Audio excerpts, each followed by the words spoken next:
Thank you to everybody for being here today, and thank you to the Owen Sound Field Naturalists for inviting me. When John first asked me about speaking, and that was back in January, he asked me to speak at this Earth Week event, I really hesitated because I'm retired, so I'm not in the fray. I'm not up to date on all the policy and so on that's been going on. I've been retired for a year exactly, actually. But anyway, he very kindly said, well, you can talk about the places that matter to you, the people who've really made a difference, the things that projects that were important, and you know, the challenges and the joys of your work. And I said, oh, well, I guess I can do that. So this is a bit of a reflective journey, retrospective, reflective journey about my time, mostly my time at Ontario Nature. And of course, I realized that it is a beautiful afternoon out there. So you could be out there birding or looking at flowers or gardening. So I feel like the pressure's on, and I'll try to do my best to make this interesting and not too painful. All right, so here we go. And I just have to figure out there how to do this. All right, I'll begin a bit before my time at Ontario Nature, a time when I was still trying to figure out what to do with my life. I was studying languages and literature at university, and I came across a quote of the American scholar Joseph Campbell, who famously said, "Follow your bliss. Follow your bliss, and the universe will open doors for you where there were only walls." This was really pivotal advice for me, and I've now passed it on to my kids. I don't know whether they care or not. But as an art student, I was feeling the pressure to make a career choice, and I really didn't know what I wanted to be. So, no.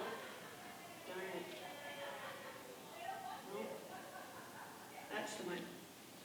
So I followed my bliss, which led to a graduate degree in French literature in Montreal, and then a Bachelor of Education in Toronto, and then the shores of Georgian Bay, where I taught French to high school students for 5 years in Parry Sound. There, I really and truly fell in love with the landscape. It was really a deep, visceral response. That's the only way I can explain it. Again, I felt, in the words of Joseph Campbell, the rapture of being alive. Just being out there, in the water, under the pine trees, scrambling over the rocks of the Canadian Shield. That, for me, was truly bliss. At the same time, I was becoming more and more aware of the environmental crisis, highlighted by the ongoing controversy in Temagami and the efforts to protect it in the late 1980s. How many people remember the Temagami fight? Late 1980s, a few people? Well, you might recognize the man in the plaid shirt right in the center of that photograph. Anybody? Bob Ray. It was the year before he became Premier of Ontario. Anyway, I wanted to be part of that fight. I wanted to save wilderness, but I really didn't know what to do except send a check to the Temagami Wilderness Society. So, again, I followed my bliss. Whoops. Sorry, things jump around here. I followed my bliss. In 1990, I went back to school, this time in environmental studies at York University, and I felt really lucky to get in because I didn't have a science background. But then I soon realized that I was no exception. There were students from dance, geography, art, history, business, all kinds of disciplines, and a few, of course, from the scientific background, but not everybody, not by a long shot. So I quickly came to understand that nature conservation is about social change. It's not just about science, it's about social change. Social change informed and driven by the knowledge and skills and talents of many people, very diverse. And at that time, I also ran into two new words, expressions for me that I'd never heard of before: nature advocacy and natural history. And that was thanks to my professor of biological conservation at the time, the eminent naturalist John A. Livingston. I realized that I wanted to be both. I wanted to be a nature advocate, and I wanted to be a naturalist. I was already a birder at the time, and I'd had a shell collection since I was a little kid, but I'd never really thought about their relevance for nature conservation. Suddenly I realized I wanted to advocate for nature, so I needed to get out there and learn more about natural world around me. So, I started to meet people. For example, I met people like Mary Gardshaw and Peter Carson down in Norfolk County. I don't know anybody, some people might be familiar with them. Anyway, I think it's probably experiences that similar to what you have in your own group. They could identify birds that I couldn't even hear. And they knew every plant around them and whether it belonged or not. It was truly a revelation to me. I had no idea. So eventually I graduated from York with my PhD in the year 2000. And during that time, I also got married, bought a house, and had a couple kids. And here they are, my two girls, Kestrel and Castanea, named in honor of a bird and a flower. So honestly, bearing and raising those two girls was the biggest lesson in natural history that I ever had. I'll assume that everybody knows what a kestrel is, but in case you're not familiar with Castanea, it's the genus of paintbrush. So it's that pink flower you see in the left-hand photo at the front. And the photo on the right is my two girls a bit later on in life. We were in the Galapagos, and that's their Charles Darwin imitation.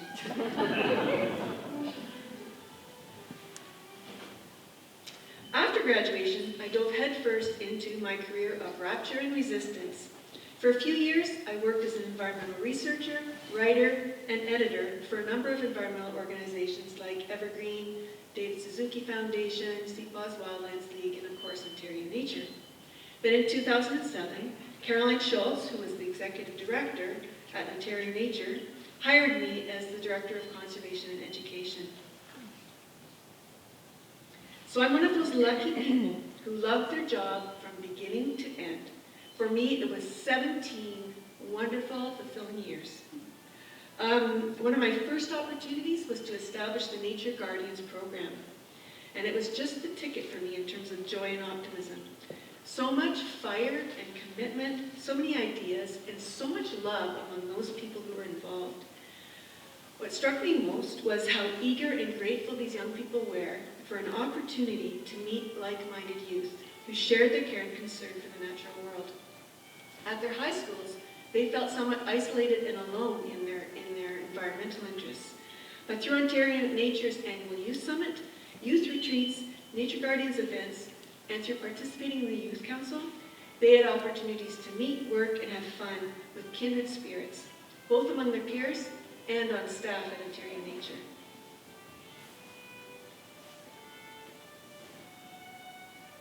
And I would just like to thank and acknowledge the Owen Sound Field Naturalists for your generous and continued support of the annual Youth Summit, sponsoring youth in your community to attend. That is truly where the magic happens, where friendships and commitments are founded and where they're renewed year after year. So thank you so much for your support. The first Nature Guardians campaign was their pollinator campaign, and it was truly impressive. The Youth Council launched a campaign in 2014. That year, they designed postcards, had them signed by over 1,200 people, and hand-delivered them to Queen's Park. They were so proud and happy to do that. The next year, they released 2 videos, and alongside Ontario Nature, they helped to convince the Ontario government to ban pesticides that were harmful to pollinators, and specifically neonicotinoids. In 2016, they organized 9 community events and had over 200 volunteers involved in planting plants, shrubs, flowers that were friendly for pollinators. And then in 2017, again working in their communities, they convinced 5 municipalities and schools to commit to protecting pollinators under the Bee City Initiative. One of those places, in fact, was the second bee city in Ontario, and it was Stratford, the city where I was born and raised. So I was personally really touched by that coincidence. It was the Youth Council member, Ethan Elliott, who convinced Stratford to become a bee city in 2017. The Youth Council is now deep into its wetland conservation campaign. They just published an online story map about wetlands. I don't know if you're familiar with story maps. It was kind of new to me. But anyway, it's online and it's a web page site kind of a thing, where the values of wetlands are highlighted, the challenges that they currently face are talked about, lots of pictures and stories from organizations and individuals who are doing their best to protect wetlands. That campaign also involves youth-led workshops, and I just want to emphasize that youth-led workshops. It's really cool to see these young people taking the leadership role. Nature outings led by scientists and by Indigenous knowledge keepers, and lots of education and outreach through blogs, in-person presentations, online presentations, and social media. For many of the youth involved, in the Youth Council specifically, these are defining moments in their young lives. In fact, a couple of them, Tiffany Lee and Mo Qureshi, are now on Ontario Nature's Board of Directors. Mo, by the way, was a founding member of the Youth Council back in 2010. And now he is the Climate and Campaigns and Policy Manager for the Conservation Council of New Brunswick. So he participates on the Ontario Nature Board even though he's living in Eastern Canada. So, tired as I am now, it is really a comfort to me to know that many of these young leaders are taking up the torch. They bring a wealth of connections, knowledge, creativity, and experience to the task, way beyond anything that I even dreamt of when I was their age. And there's a very important flip side to that coin. People like you, people with more than a few years under their belt, nature advocates who've been at this for years and are not about to give up. Through the Nature Network, I had the privilege and honor to work with so many knowledgeable, kind, generous, feisty, eloquent people in nationalist groups across Ontario. The trailblazers who've been sharing their love and fostering connections with nature for decades. Again, it's a true comfort and inspiration to know that the fire burns on, long past youth and past middle age. I've been so lucky to meet people like your own Peter Middleton, who's here today. Peter sees beauty everywhere, and he manages to convey it so eloquently, whether it's on a nature outing or in writing or in words or in photographs. And I think it's people like Peter that really can inspire others to join in and take up the torch. Now, we can't all be Peter Middletons, but each and every one of us can and does have something to bring to the table. And that brings me to another important lesson learned. My Indigenous colleagues speak of our gifts, what we have to offer to creation, and I love that word gift, because it positions us, all of us, as having something to bring forward, something valuable that can contribute to the well-being of all our relations, human and non-human. The challenge sometimes is knowing that we have a gift to offer, or what that might be, and that can be an impediment to joining in, because we just aren't sure what we have to offer. From a nature advocacy perspective, your gift might be scientific understanding or the skill to decipher law and policy, or a way with words, or connections with influential people. But it would be a mistake to think that those are the only gifts that matter for nature conservation. Your gift could also be a way of making people laugh and care and feel welcome. Honestly, that's one of the big gifts I've found in the naturalist groups. Or it could be the contagious love of a particular place or a species. Or it could just be the energy to get things done. If you have these kinds of gifts, bringing them to the table is so important. One of the important things that I learned at Ontario Nature was that my years of studying language and literature were not in vain. I could read and analyze and write and edit. And those were largely hugely important skills in my job. They were my gifts, not sufficient in and of themselves, but something I could contribute and add to the gifts of others to move things forward in a positive direction. For nature advocacy is not a solo endeavor. Thank goodness, throughout my career, I was able to work with others who had what I lacked, such as scientific expertise, natural history knowledge, political acumen, technical savvy, and social media smarts. Together, we could link arms and share ideas and commiserate when the going got tough, which it often did.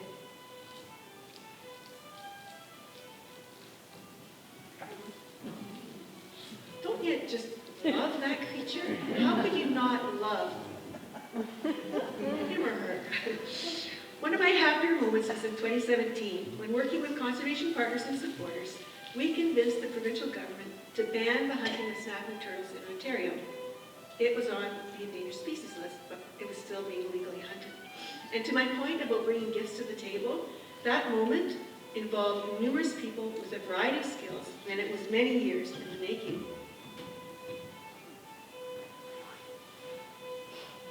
Ontario Nature had launched the Ontario Reptile and Amphibian Atlas in 2009. This was a major community science effort started by people you may remember, Mark Carabetta and Joe Crowley. In the years that followed, hundreds of thousands of records of reptiles and amphibians were contributed and analyzed to inform conservation efforts. Most likely by some people in this room. Has anybody contributed to the Reptile and Amphibian Atlas? A few people? Yeah. All across the province. Meanwhile, I was working closely with Rachel Plotkin at the David Suzuki Foundation. We were doing our best to ensure that Ontario's Endangered Species Act was being implemented as intended. We both had a soft spot for snapping turtles, and we were outraged by the fact that they could be legally hunted in the province.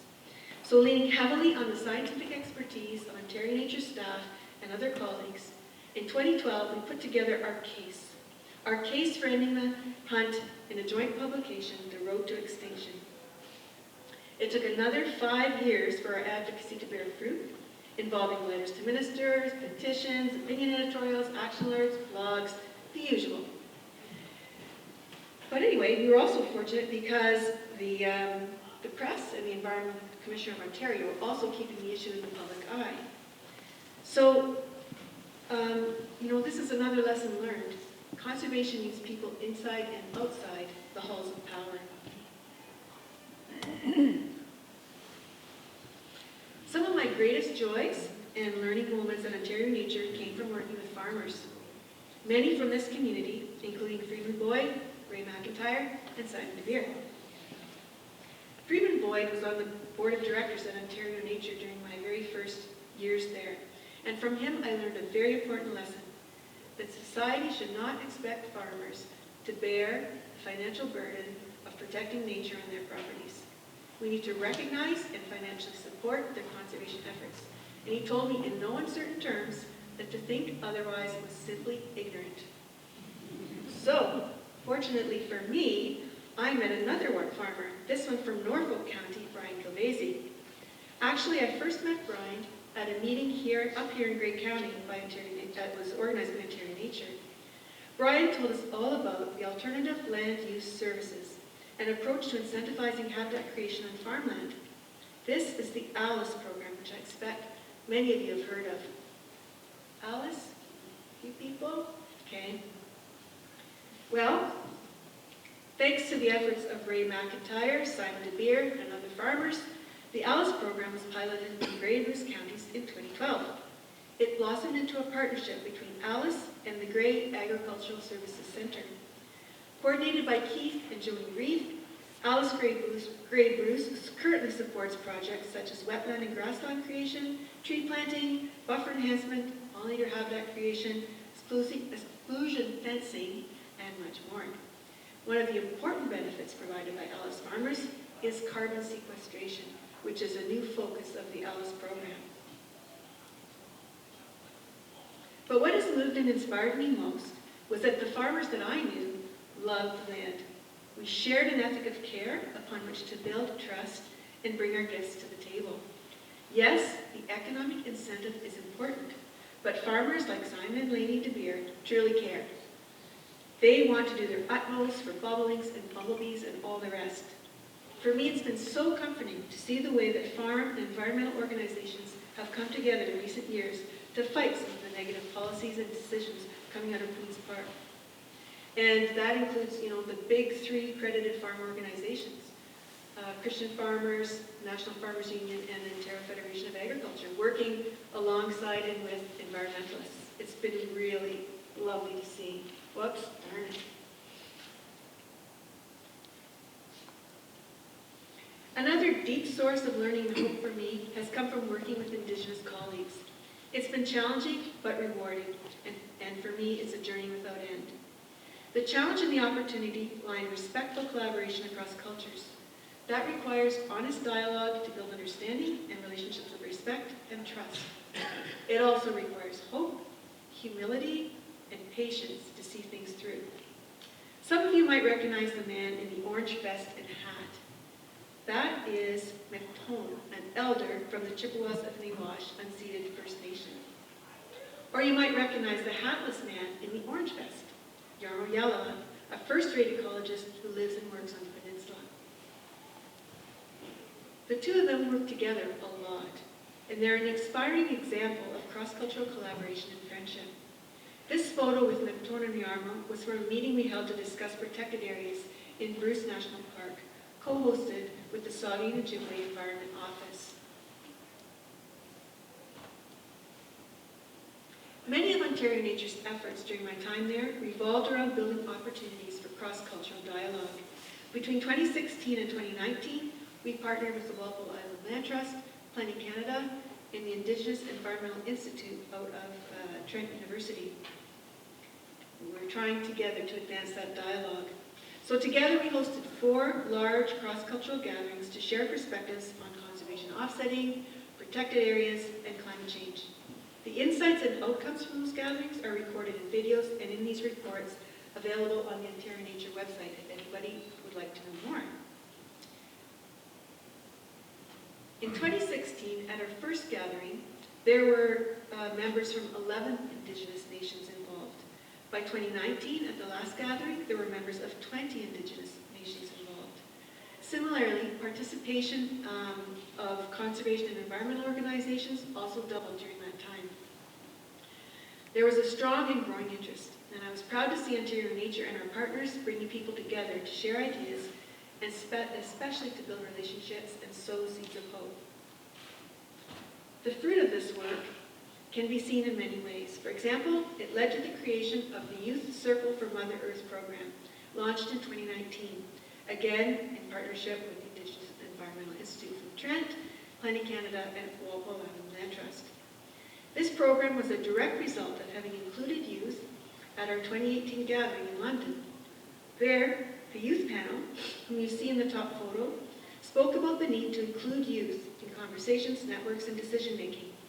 The other participants were keen to hear from these young people and were determined to bring them together again. So with the help of a participant named Peter Mitchell, we connected with a corporate donor, we raised some money, and then the Youth Circle for Mother Earth was born. Since then, led by a coordinating circle, and it's pretty much half Indigenous, half non-Indigenous, that coordinating circle of youth, there have been 4 cross-cultural youth summits, as well as several leadership retreats, hands-on conservation events, and frequent virtual get-togethers.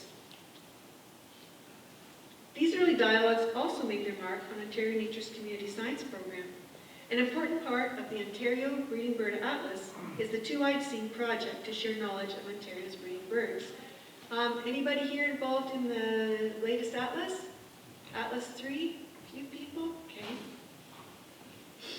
Anyway, the Two-Eyed Seeing concept comes from Albert Marshall, a Mi'kmaq elder. In his words, two-eyed seeing refers to learning to see from one eye with the strengths of Indigenous ways of knowing, and from the other eye with the strengths of Western ways of knowing, and to using both of these eyes together. The Two-Eyed Seeing project, led by Planning Canada, supports Indigenous communities who wish to participate in the Atlas. Across the province, interested communities are conducting bird surveys, recording Indigenous knowledge, hosting learning circles, and advising on how to improve surveying protocols and approaches so that they are meaningfully informed by Indigenous ways of knowing. And of course, building understanding among non-Indigenous Atlas participants about the hows and whys of respectful engagement is also important, and that's being done, for example, through webinars. Relationships built through the early gatherings also open the door to sharing information and perspectives about government policy initiatives. A good example is when, in 2023, the Ontario government proposed to limit protections for the endangered black ash, a culturally significant species for many Indigenous communities. Ontario Nature staff reached out to Indigenous colleagues, both to understand their concerns and to share our draft response. And I believe that ultimately, the policy responses on both sides reflected that exchange of ideas.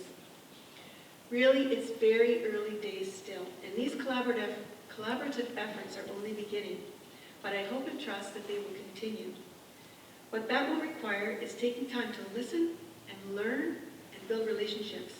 Cross-cultural collaboration is not easy, but it's infinitely rewarding and a source of great hope.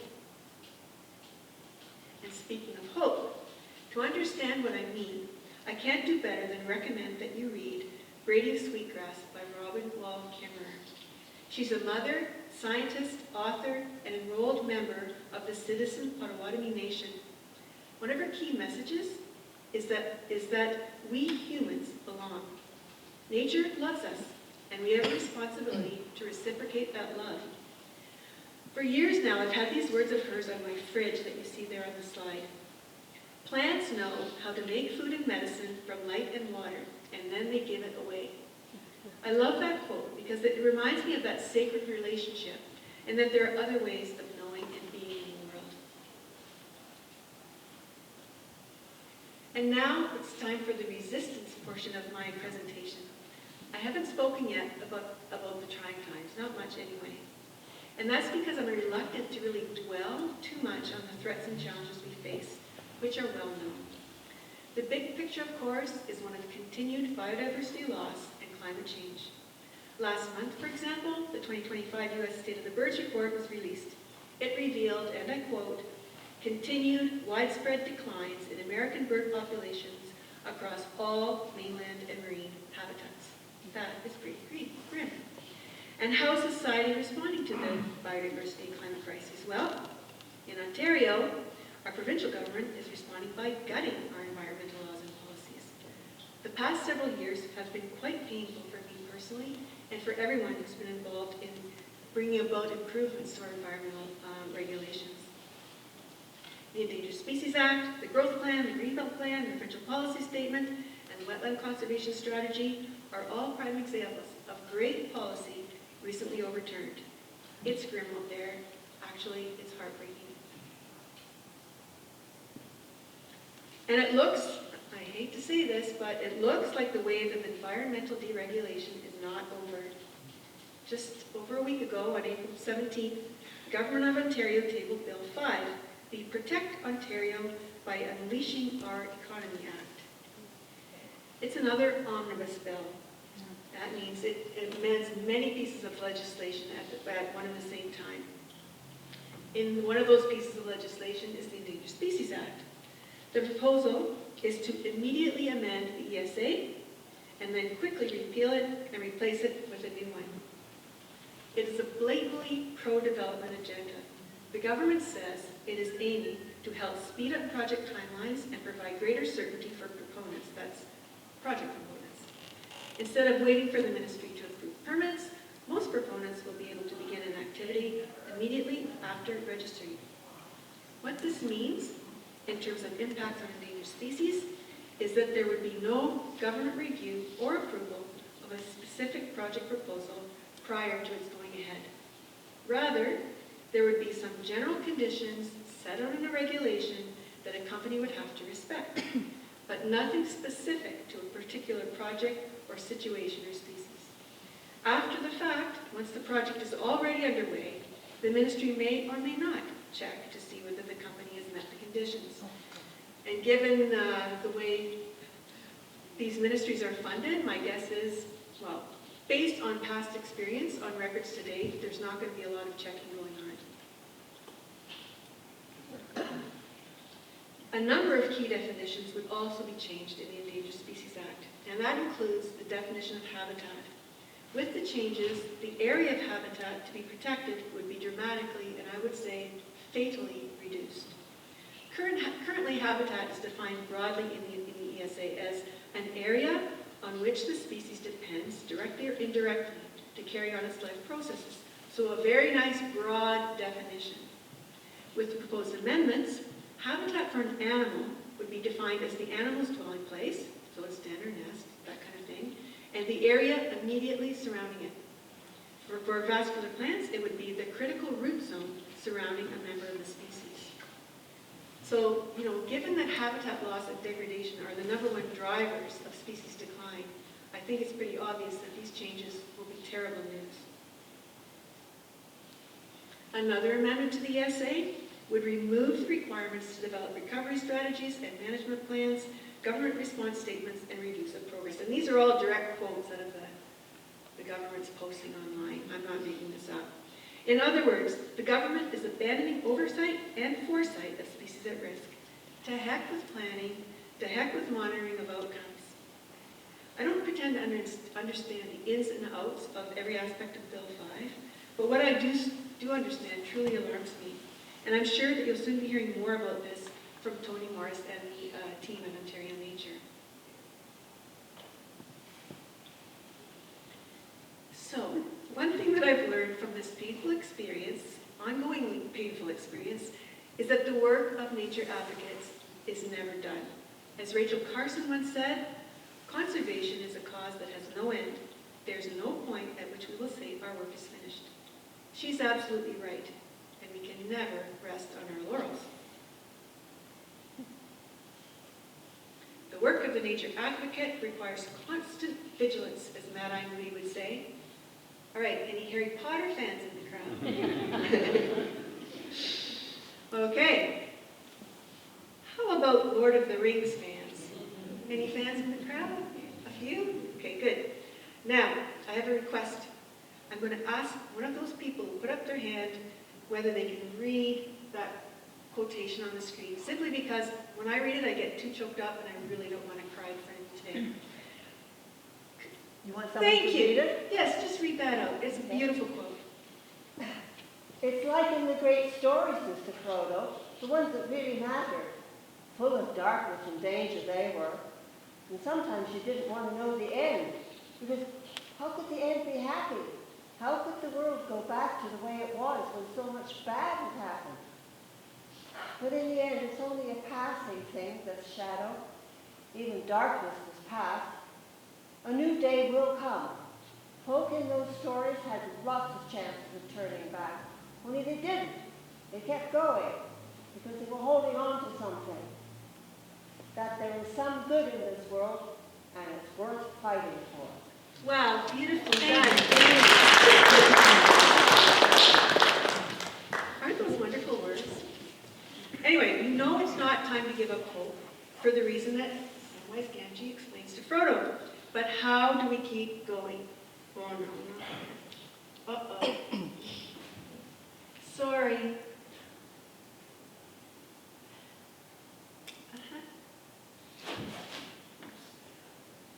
What if I press here? Perfect. First, we can be firm in our conviction that nature advocacy matters. We know in our heart of hearts that E.O. Wilson had it right, that nature holds the key to our aesthetic, intellectual, cognitive, and even spiritual satisfaction. So strong is the evidence that doctors are now prescribing time in nature. We humans need a healthy environment. It is a matter of self-interest to begin with. Human well-being depends on taking good care of the more than human world. But above and beyond mere interest, of course, is love.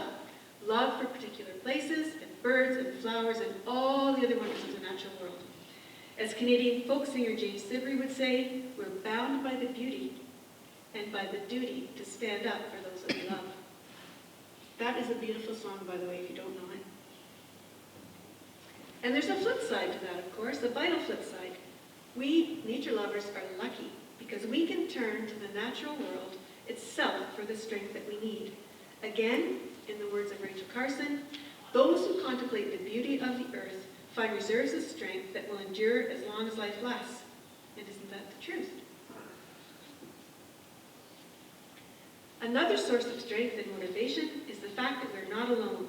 We have company. We have our mentors and our guiding lights, young and old, and we have our allies, old and new. Indeed, if there's a silver lining to all the hard times we're living, I think it's the way that it's been bringing people together, especially across differences. We're coming together to stand up for what's important. Together, we even win some battles, like the fight against Bill 66 back in 2019.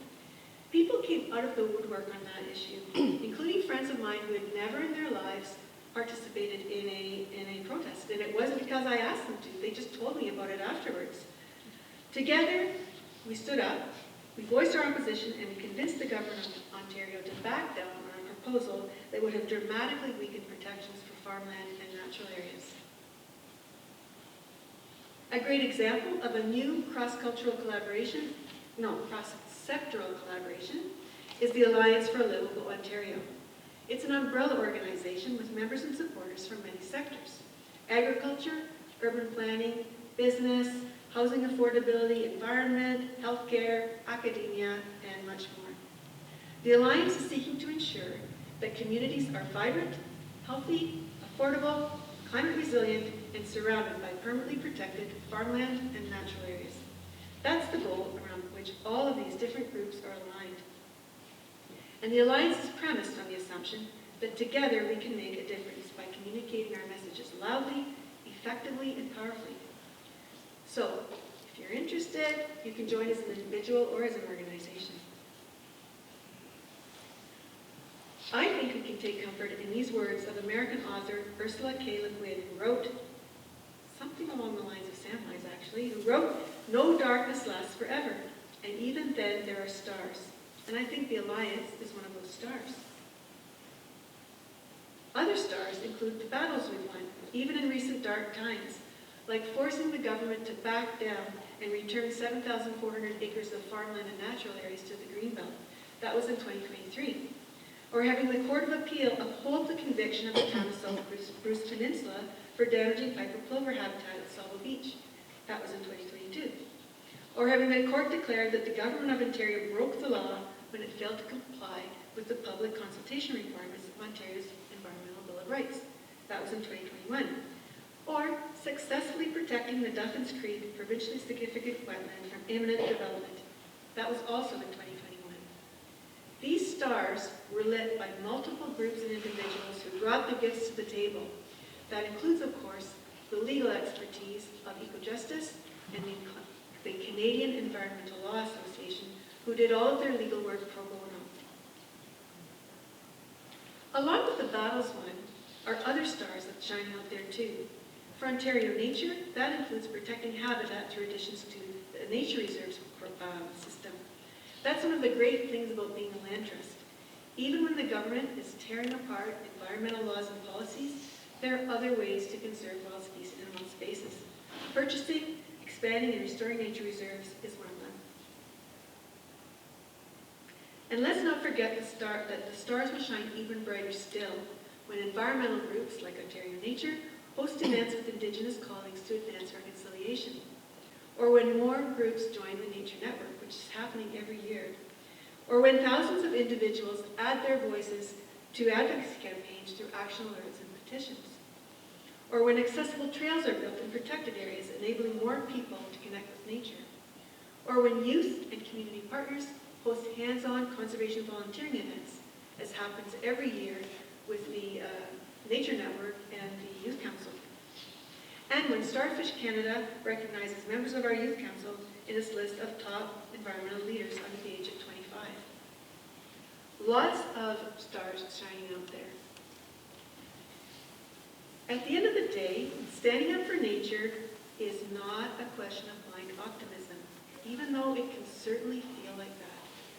Sometimes I don't even know if it's a question of realistic optimism, but I hope that it is. And I know that that word hope has come up many times during my presentation. So now I'll leave you with one more quotation, wise words about hope from Barack Obama. Any Obama fans in the crowd would be willing to read this passage. Peter, thank you. Hope is not blind optimism. It's not ignoring the enormity of the task ahead or the roadblocks that stand in our path. It's not sitting on the sidelines or shirking from a fight. Hope is that thing inside us that insists, despite all evidence to the contrary, that something better awaits us if we have the courage to reach for it and to work for it and to